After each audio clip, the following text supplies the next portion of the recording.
How are you doing, Christian? Very well, thank you. Are you excited to talk about the good or evil of AI? Tell me about that. So before we go into marketing specifically, I want to know, is AI a good thing? Is AI a bad thing? Yeah, I mean, it's hard to say, right, yet, because it really reminds me of, back in the 1600s when Gutenberg invented the printing. There were a lot of pushback against this technology because people were saying, with this technology we were able to, push people to read stuff that they shouldn't read. So I think it's a bit unclear and hard to say yet. And there's a saying that I found and I really liked it that says the people who are actually working on AI, they're actually less excited than people that are kind of far removed from AI and don't really work with that. They're getting very excited about it. So I guess somewhere in the middle is probably the truth. So you're not excited about AI because you're working closely with it? I'm very excited about it. So you're going against the grain there? No, I think we have a lot of initiatives around this, but I think there's there's AI, there's automation, there's machine learning, and I think probably things evolve over time from automation, machine learning to AI at some point. And if you just think about, there's so many different definitions of actually intelligence. I just looked it up. There are 70 different definitions of intelligence, and I think there's a lot of things we need to discuss and clarify before we actually have proper AI. Okay, so really quickly, for the sake of this panel, how do you define AI and then machine learning, automation? Is AI the catch-all? So I think that's how a lot of people look at it. AI just encompasses automation, machine learning, but please tell us. For us, for me, it's really about AI is making complex decisions in a complex environment. Okay. This is what it's really about.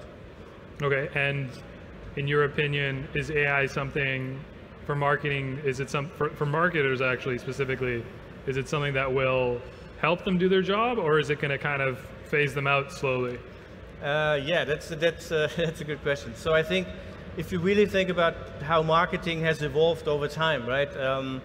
Let's say you imagine a marketer 30 years ago, the options that they had were kind of limited.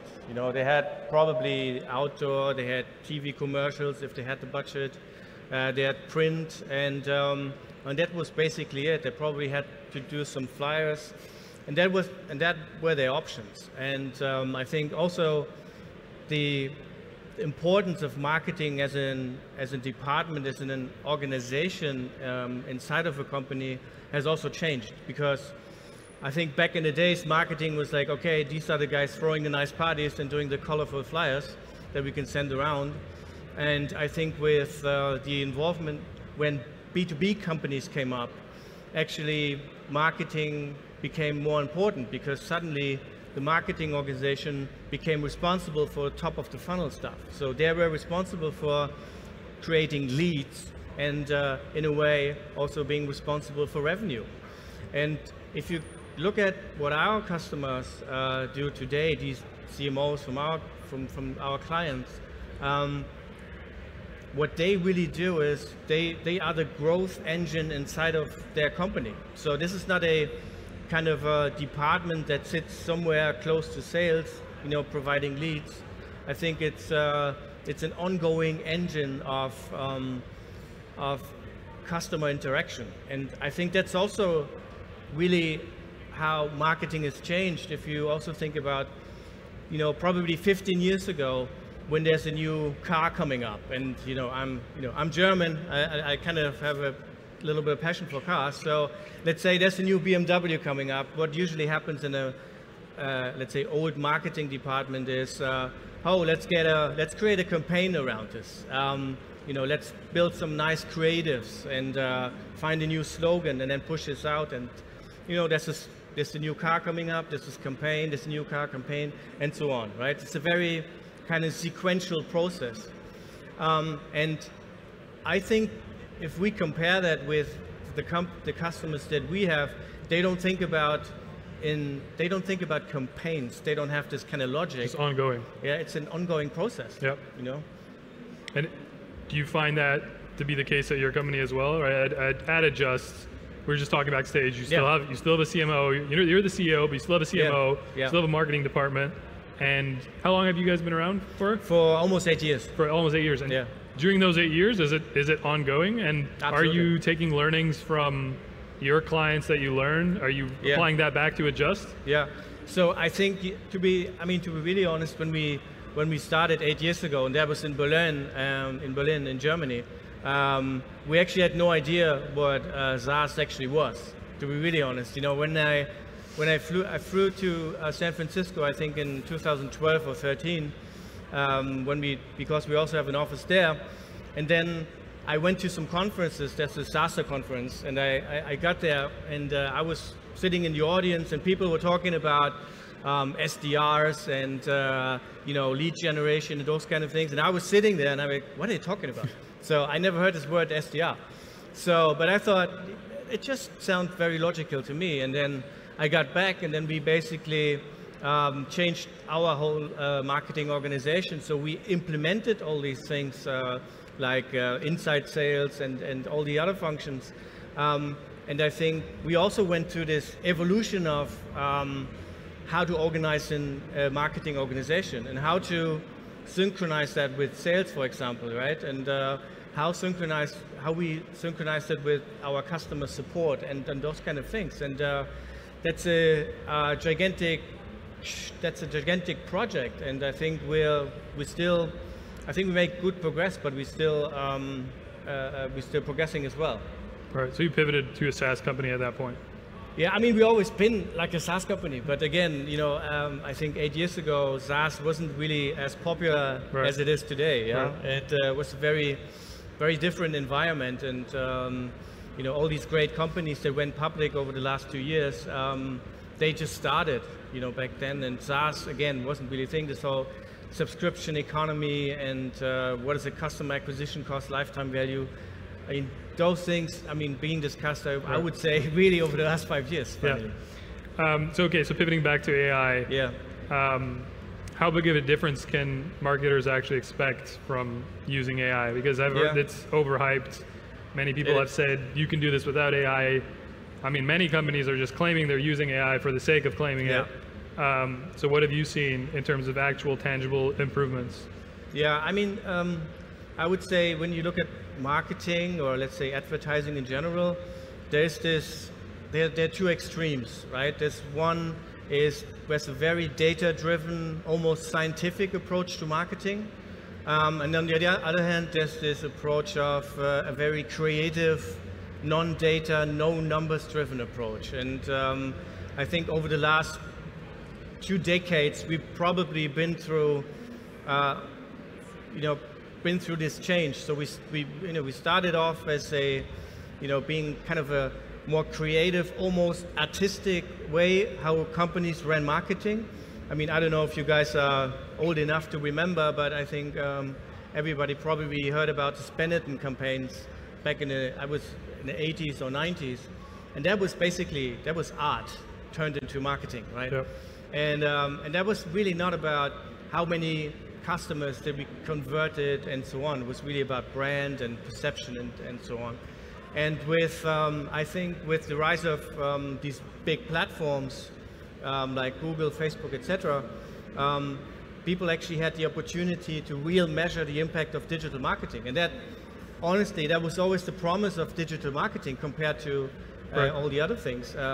Digital marketing always said to people and customers, okay, this is actually the first time in, let's say, human history of advertising that you are able to measure the impact of your advertising. So, and I think we started from this creative thing, then we moved to this very, data-driven, performance-oriented marketing. And I think what we see today is probably that we kind of moving back a little bit to the creative side, but having the right tools for measurement in place as well. And I think this is how we see the evolvement of marketing and artificial in general for us, because if I look at our customers, they spend a lot of time still in Excel. Yeah, so we call them internally the Excel marketers, because they logging into systems, copying data, putting it into Excel, do some calculations, and then based on that, they're making other decisions, logging into other dashboards. So, so that's a very daunting and boring and repetitive task. And I think the first thing that we want to do is kind of liberating our customers from these tasks, because machines are obviously way better than humans in doing these kind of things, specifically on scale. I mean, we have customers who are running more than 3,000 or 4,000 campaigns at the same time in every single moment. So there's no way that the human brain is able to optimize these campaigns in real time. So, but I think machines are very good at that. But on the other hand, and also building permutations of campaigns. So let's say you have 5 or 6 different creatives and 5 or 6 different colors and wordings, and then you build all sorts of variants of that, and then you're going to test that as a marketer. Then obviously a machine is really good to figure out what kind of creatives are working and which it doesn't. But at the same time, what we'd like to do is not only liberate our customers from these boring tasks, but also to give them, you know, superhuman capabilities. And you know, I always refer that, you know, with cyborgs. You know, these creatures coming from science fiction. Yeah. We have a human being combined with a machine, and with that they have some physical advantages. And I think probably what AI, machine learning, automation can deliver for our customers is something like a psychological cyborg. You know, that you're gonna beat your competition with your brain, because you finally have time to do something. You finally have time to think about creative ways to interact with your customers, and let the machines do the boring stuff. Because although there's a lot of hype around automation, machine learning, and so on, I would say there's still things that the human brain is able to do that we are like probably decades away that an AI is able to do that. So for example, humor. I think artificial intelligence is not able to provide humor, of course. Right? And I think if you would put a ball here, you know, something where you can sit on, then an artificial intelligence would say, yeah, this is a ball. Where a human being would say, yeah, this is a ball I can sit on.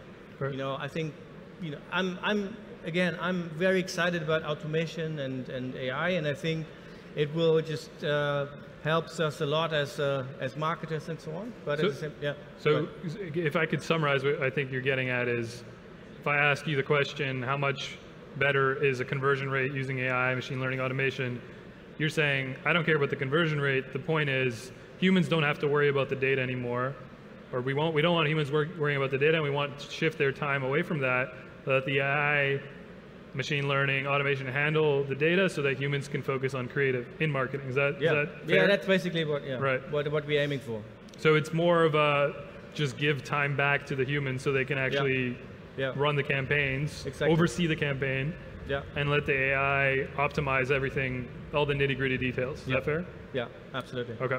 I think the decisions in the end, I mean, they're still going to be made by humans, right? So I think the AI is probably suggesting a few tweaks and what people, and then, but still the marketer or the user acquisition manager will still make the decision in the end. And I think that's kind of the difference. It's kind of like with social, right? You don't want AI posting the social generating messages, because I mean, even humans are screwing things up, right? You'll see crazy PR campaigns with just mess ups. So if we let AI handle that, like it would just be a disaster. I mean, but optimizing like timing and optimizing like which campaign goes where, and generating new images and so on, like you could have that handle. Yeah, and also with dealing with different kind of touch points across a user journey, right? So I think if you run a business, whatever, you have a meditation app. There's a certain period in time over the lifetime of your users where you interact very different. So when somebody has just installed the app and just using your product for the first time, I think there's a different messaging, there's a different way to interact with them, versus somebody who's doing that for half a year and is probably going to churn. So there are different kind of strategies you need to have in place. And again, machines are very good in predicting stuff and can help you to set this all up. Right. So we've described this promised land of, you know, AI handles all the technical details and humans take care of the creative stuff.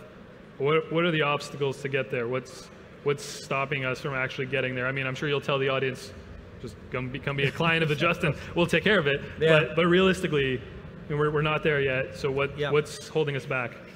Yeah, I mean, again, I think it's there's still tons of data points out there. There's still tons of data points out there that you have to somehow, you know, collect, that you somehow need to bring together in whatever kind of technology it is.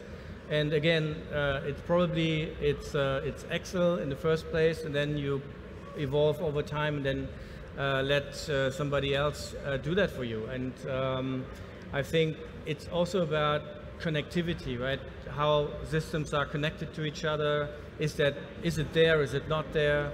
Do you have to manually copy things from A to B, etc.? Yeah. Okay. And so what's your vision, let's say 10 years, 20 years from now for the future of marketing? I think what we'd like to really see is that people enjoy being I mean, I'm not saying that they don't enjoy being a marketer, right? But I think from my understanding, you know, a marketing person is really somebody who is both data-driven, at the same time a very creative person. And right. I think that kind of is a job description of a marketer, and I'd love to see that. I'd love to see that happening. All right, so backstage there's a big red poster that says we got to cut off at 7 seconds, and we just passed 7 seconds. We're actually going to get to -7 seconds. So right. I think we're done. Thank you so much. Thank you. Thank you.